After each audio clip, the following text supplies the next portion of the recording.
द्रव्यमान अंश या द्रव्यमान प्रभाज।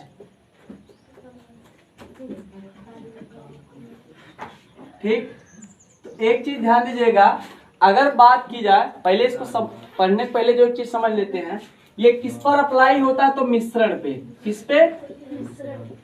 अब मिश्रण अगर बना तो उसका कम से कम कितना घटक होगा? 2 घटक होगा, ए और बी। बात समझ आई जी? तो अगर ए और बी मिलेगा तो हमारा क्या बनता है? मिश्रण ए बी बनता है।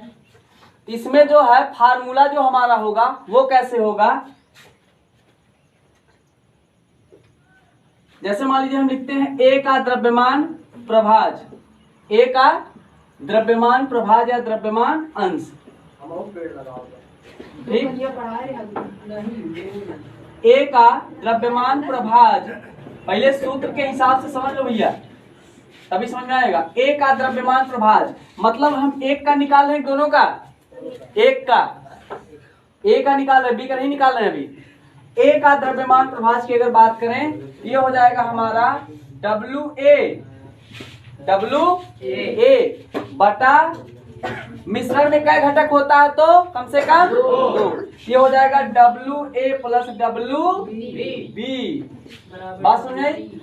अब जो है अगर बात की जाए, ए का द्रव्यमान प्रभाज हो गया, बी के द्रव्यमान प्रभाज की बात करेंगे तो क्या हो जाएगा? बी का द्रव्यमान प्रभाज, बी का द्रव्यमान प्रभाज बराबर क्या हो जाएगा? बी का द्रव्यमान लिखेंगे तो क्या हो जाएगा? WB। ए था तो WA हो गया, अब बी का द्रव्यमान प्रभाज हो जाएगा, क्या हो जाएगा? WB। हाँ, WB अपान क्या हो जाएगा? WA plus WB।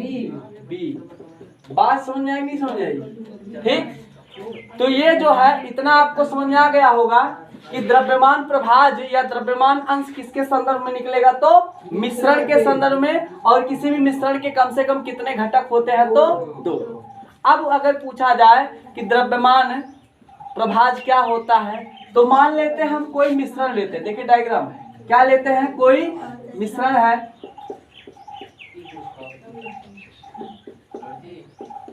हाँ, कोई मिश्रण हो गया, उसका घटक होगा कि नहीं होगा? होगा ना। तो कोई मिश्रण हो गया, उसके घटक या अंश, उसके घटक या अंश का द्रव्यमान, उसके एक घटक या, ठीक, कोई मिश्रण है, उसके एक घटक या अंश का द्रव्यमान तथा मिश्रण का कुल द्रव्यमान, मिश्रण का कुल द्रव्यमान का जो अनुपात होगा, क्या होगा? अनुपात, उसी को हम क्या बोलेंगे? द्रव्यमान प्रभाज। अब यहाँ पे जो है द्रव्यमान प्रभाज हमको कैसे समझना, ध्यान दीजिएगा। यहाँ पे मिश्रण का कितना भाग या घटक है? 2 है, एक ए और एक बी। तो कोई मिश्रण है, उसमें एक घटक हमारा क्या है? WA है, ठीक। इसका कुछ ना कुछ द्रव्यमान होगा कि नहीं होगा? होगा। इसके बाद जो WA प्लस WB क्या दिखाता है? पूरा मिलावट की एक भाग, पूरा मिलावट दिखाता है, और WA क्या दिखाता है? एक भाग, ठीक। तो परिभाषा क्या बनेगी? किसी मिश्रण के किसी एक घटक का द्रव्यमान तथा मिश्रण के कुल द्रव्यमान का अनुपात क्या कहलाएगा? द्रव्यमान प्रभाज। बात समझ आई? कोई दिक्कत तो नहीं ना? ठीक, परिभाषा एकदम आसान है। तो पहले जो अगर आप इसको समझेंगे तभी समझ में आएगा परिभाषा, नहीं तो नहीं समझ में आएगा, ठीक है ना। तो हम मान लेते हैं कि द्रव्यमान प्रभाज किसका निकलता है? तो मिश्रण का। मिश्रण के कम से कम कितने घटक होते हैं? तो 2 भाग होते हैं। 2 चीज आप मिलाएंगे तभी जो है मिलावट होगा, नहीं तो नहीं होगा, ठीक। तो एक बार जो हम पहले वाले का निकाल लेते हैं, एक बार दूसरे वाले का। ए का द्रव्यमान प्रभाज क्या हो जाएगा? तो WA, W माने भार होता, वेट, ठीक है ना। ए का द्रव्यमान प्रभाज, ए मान लीजिए कोई पदार्थ जिसका वजन क्या हो जाएगा डब्ल्यू ए, ठीक, बटे क्या हो जाएगा, अब कोई मिलावट है तो उसका भी कुछ ना कुछ वजन होगा, तो W A plus W B, मतलब पहले का पदार्थ प्लस दूसरा का पदार्थ, ठीक। फिर बी का द्रव्यमान प्रभाज बराबर क्या हो जाएगा डब्ल्यू बी, डब्ल्यू बी का मतलब क्या, दूसरे के पदार्थ का निकाल रहे हैं, तो डब्ल्यू बी बटा क्या हो जाएगा W A plus W B. ये तो हो गया मोल प्रभाज का सूत्र, ठीक। ये द्रव्यमान प्रभाज, मोल प्रभाज नहीं, मोल प्रभाज तो हो गया है, ठीक। परिभाषा क्या बनेगी, ये किसके संदर्भ में अप्लाई होता है, तो मिश्रण के। तो किसी मिश्रण के किसी एक घटक या अंश का द्रव्यमान, किसी मिश्रण के किसी एक घटक या अंश का द्रव्यमान तथा मिश्रण का कुल द्रव्यमान का अनुपात क्या कहलाता है, द्रव्यमान प्रभाज। कोई दम है इसमें, नहीं, छाप लो इसमें।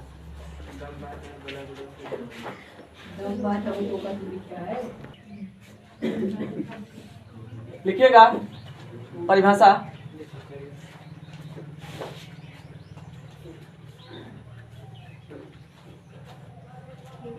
द्रव्यमान प्रभाज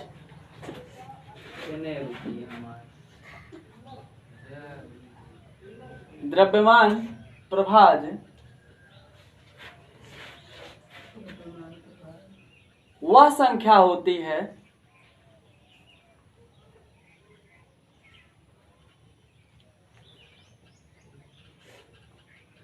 जो कि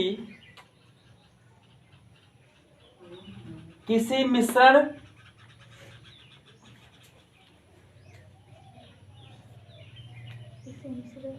तथा उस मिश्रण के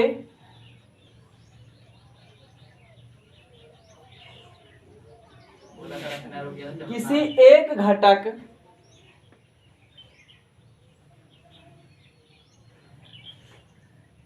का द्रव्यमान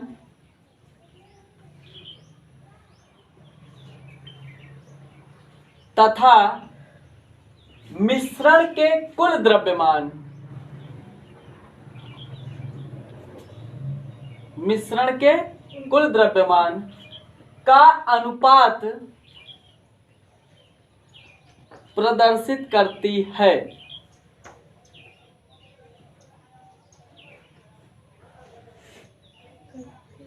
ठीक, बात समझ में आ गई, कोई दिक्कत तो नहीं ना। तो अगर पूछा जाए द्रव्यमान अंश क्या होता है या द्रव्यमान प्रभाज क्या होता है, तो द्रव्यमान प्रभाज या द्रव्यमान अंश वह संख्या होती है जो कि किसी मिश्रण के किसी एक घटक या भाग का द्रव्यमान तथा मिश्रण के कुल द्रव्यमान के अनुपात को प्रदर्शित करती है। बात समझे, कोई दिक्कत। अब क्वेश्चन लिखिए इस पे।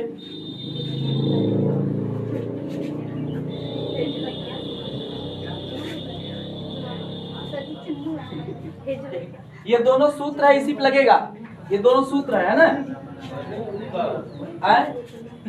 लिखिएगा क्वेश्चन, लिखिए।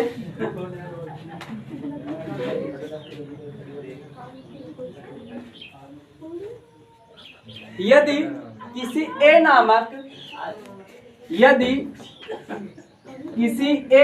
पदार्थ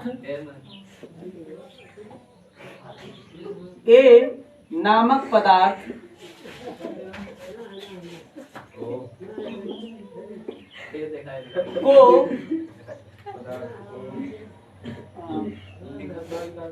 पदार्थ के लिखिएगा, पदार्थ के,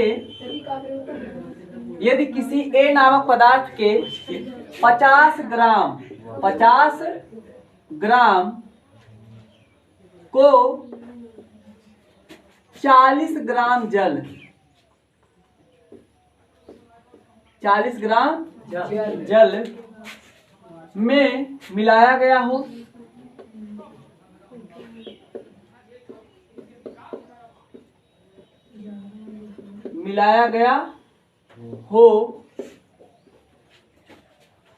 तो इस मिश्रण में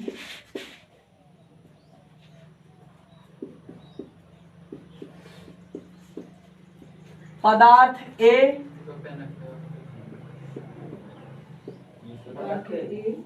ए तथा जल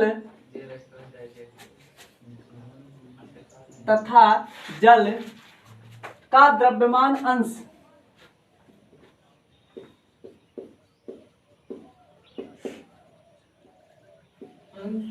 या द्रव्यमान प्रभाज ज्ञात कीजिए।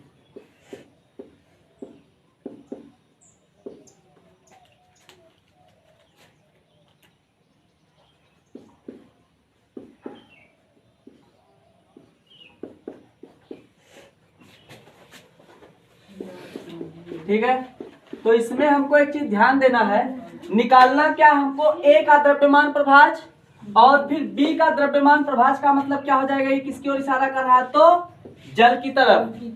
ठीक, ए जो है कोई एक पदार्थ है उसका एक बार निकालेंगे, फिर किसका निकालेंगे, बी या H2O का। ठीक, ए वाले का क्या हो जाएगा, ए का द्रव्यमान प्रभाज,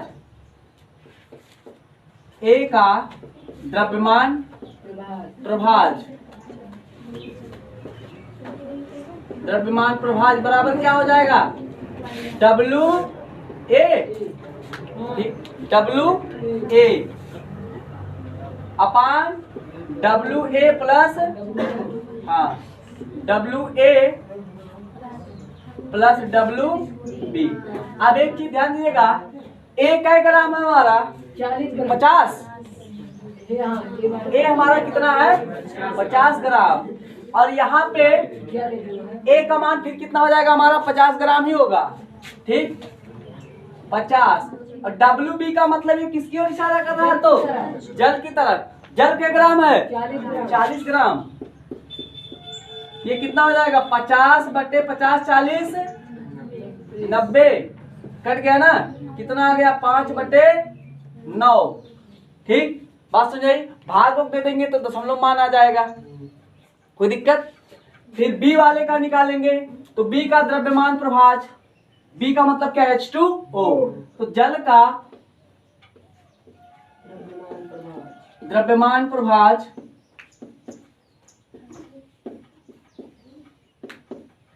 बराबर क्या हो जाएगा, WB का मान कितना हमारा, 40 बटा WA प्लस WB, तो WA का मान 50, एक मान कितना 50 है, और WB का मान कितना है 40, ये 40 बटा 50, 40, 90, कट गया, ये कितना आ गया, 4/9। बात समझे, भाग दे देंगे दशमलव आ जाएगा, तो ये जो है दोनों का क्या आ गया, द्रव्यमान प्रभाज आ गया। आसान है कि नहीं आसान है, आसान है ना, लगा लो इसको।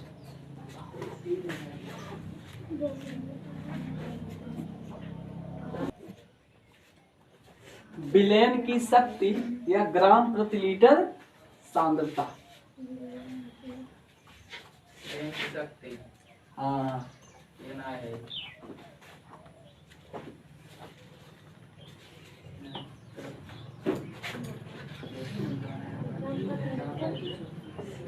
विलयन की शक्ति।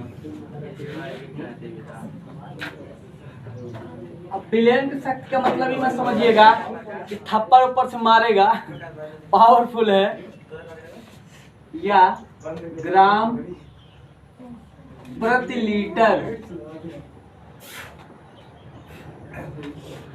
सांद्रता।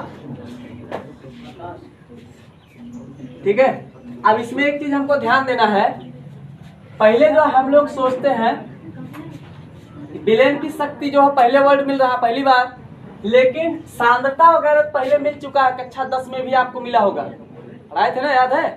तो सांद्रता का मतलब क्या होता है, गाढ़ा। कोई जो है विलेय पदार्थ जितने जो है किसी विलयन में होगा उतने गाढ़ा होगा, जितने कम मात्रा में होगा उतने कम गाढ़ा होगा। ठीक, तो सांद्रता का मतलब हम कह सकते हैं, अगर लोकल भाषा में समझे तो गाढ़ापन। ठीक, तो सांद्रता वैज्ञानिक शब्द क्या है, सांद्रता है, और लोकल भाषा में गाढ़ापन या विलेय के कणों की संख्या, मात्रा।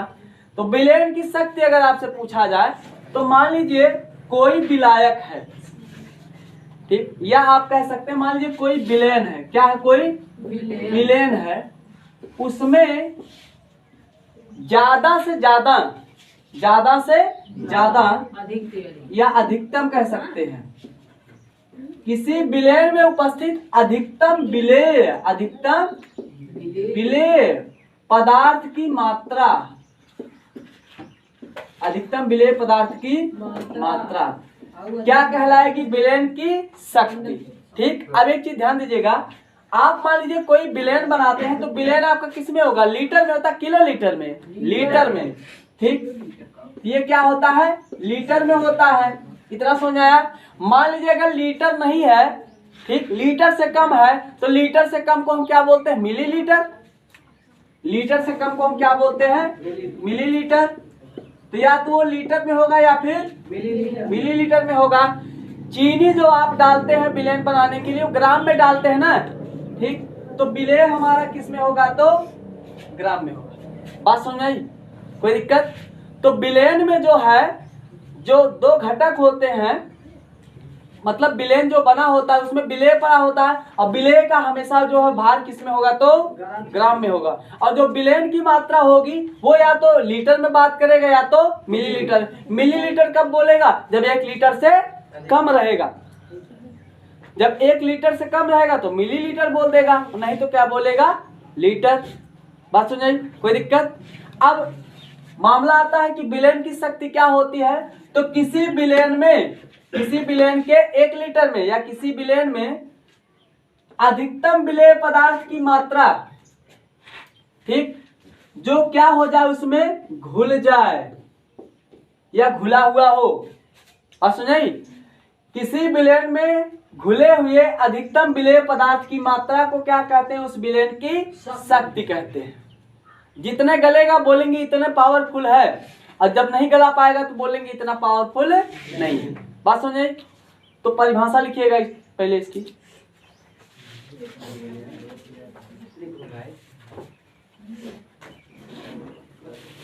ठीक, लिखिएगा। कम से कम कितना लीटर होगा? तो 1 लीटर। तो परिभाषा क्या बनेगा? किसी विलयन के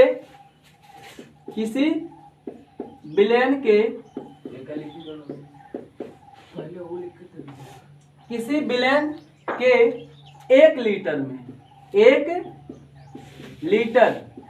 1 लीटर में कितना मिलीलीटर होगा? तो 1000। 1 लीटर या 1000 मिलीलीटर में उपस्थित क्या उपस्थित होगा? तो क्या पाया जाता है विलयन में? हाँ, किसी विलयन के 1 लीटर या 1000 मिलीलीटर में उपस्थित विलेय पदार्थ की मात्रा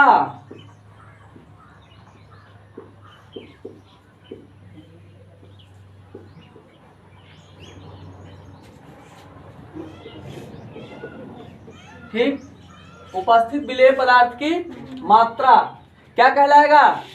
विलयन की शक्ति।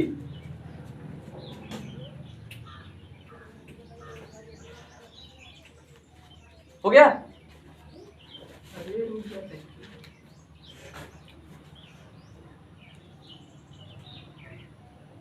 अब विलयन तबे बनेगा जब वो क्या हो जाएगा? उसमें घुलेगा। बिना घुले नहीं होगा। नहीं घुला तो क्या हो जाएगा? मिश्रण।